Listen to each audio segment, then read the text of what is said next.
we need to move forward. I think if there is one clarion call I've been on this, that's why I say we do not belabor on that so much. So I think, my message is to the young people, let's take charge of this country.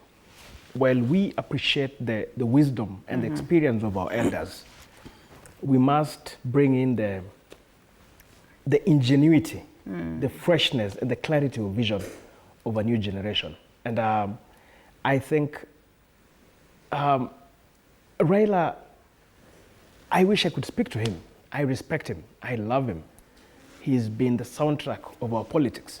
And let me just get back to what the professor said. I respectfully disagree with the professor. I think we lost because of geopolitics.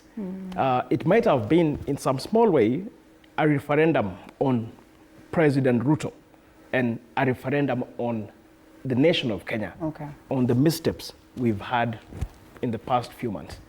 But I think, that said, I think, let's get a new gear. Let's engage a new gear moving forward. Okay. Yes. Fair enough. But movement. I think Professor also agrees with you in terms of geopolitics.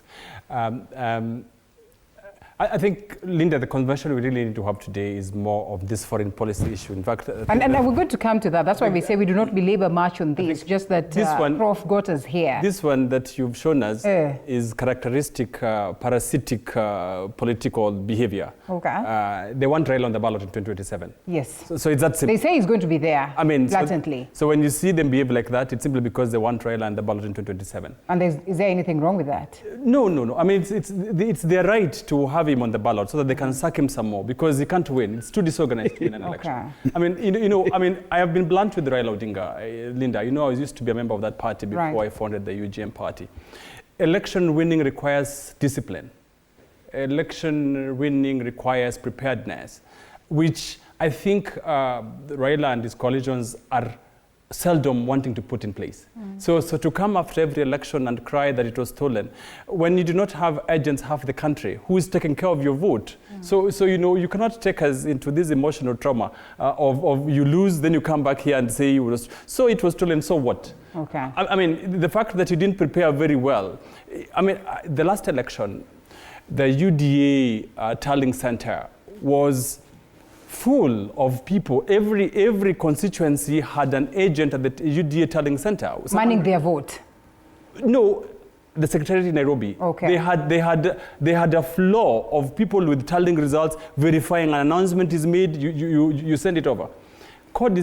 Whatever it was called, that coalition, was too disorganized. They're always ill-prepared. So this one is a story whatever it was called. Okay. So these ones, they want him on the ballot again in 2027. We wish them best of luck. But as Greens, we are not in any of those coalitions. So as Greens, we will hopefully run a presidential candidate. And we hope it will not be too disorganized as these ones have been. Before we go to who are these people? Before we go to Prof, and perhaps just listening to what again SK Macharia says, he says, I am old enough, whether they kidnap me, abduct me, and anything. I'd want to hear your view